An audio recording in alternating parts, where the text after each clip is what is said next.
बात आज मुज्तबा के उस सनसनीखेज शर्त की जिससे ट्रंप की वो नीति व्यर्थ हो गई है, जिसके जरिए वो ईरान युद्ध से बाहर निकलने की कोशिश कर रहे थे। मुज्तबा और उनकी नई टीम ने साफ कर दिया है कि अमेरिका की सत्ता में जब तक ट्रंप रहेंगे तब तक ईरान न तो कोई वार्ता करेगा और न ही अमेरिका से किसी तरह का कोई समझौता करेगा। मुज्तबा ने न सिर्फ ये शर्त लागू कर दी है बल्कि अपनी नई टीम को बड़ी जंग के लिए तैयार रहने को कहा है। मुज्तबा के इस कदम से ट्रंप की परेशानी कैसे बढ़ गई, इस रिपोर्ट में देखिए। मुज्तबा ना तो अपने परमाणु कार्यक्रम को रोकना चाहते हैं और न ही स्ट्रेट ऑफ हॉर्मुज से अपना नियंत्रण छोड़ना चाहते हैं।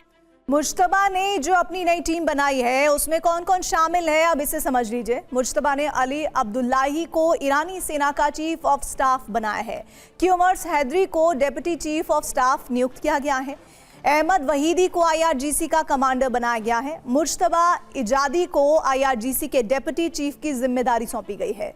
अली अजमई को IRGC नेवी का चीफ का पद दिया गया है तो हुसैन ताइब को बासिज फोर्स का हेड बनाया गया है। और इससे पहले मुज्तबा अपने करीबी और विश्वास पात्र मोहसिन रिजाई को ईरान के राष्ट्रीय सुरक्षा परिषद का सेक्रेटरी बना चुके हैं। अब मुज्तबा ने अपनी इस टीम को जंग की जिम्मेदारी सौंप दी है।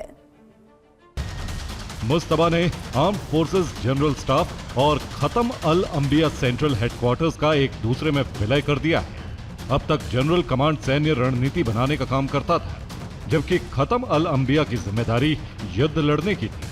लेकिन अब इन दोनों बड़े कमांड सेंटर का मुज्तबा ने एक ही में विलय कर दिया है। ईरानी हुकूमत और सेना का मानना है कि ट्रंप बातचीत का दिखावा कर रहे हैं। अमेरिका बातचीत की आड़ में ईरान पर बड़े हमले की तैयारी कर रहा है। ईरानी इंटेलिजेंस की रिपोर्ट के मुताबिक एक तरफ अमेरिका बातचीत कर रहा है तो दूसरी तरफ ईरान के आसपास सैन्य तैनाती भी बढ़ा रहा है। ईरानी मीडिया की रिपोर्ट के मुताबिक America Kuwait, UAE, Qatar, Saudi Arab, Bahrain और जॉर्डन में न सिर्फ सैनिकों की संख्या बढ़ा रहा है बल्कि हथियार भी पहुंचा रहा है। इस बार जो युद्ध होगा उसमें सीधे तौर पर कई देश शामिल होंगे। 5 महीने के युद्ध के बाद अमेरिका को पता चल गया है कि ईरान को अकेले दम पर घुटनों पर लाना आसान नहीं होगा। ईरान सरेंडर तभी करेगा जब उस पर एक साथ कई फ्रंट से हमले होंगे।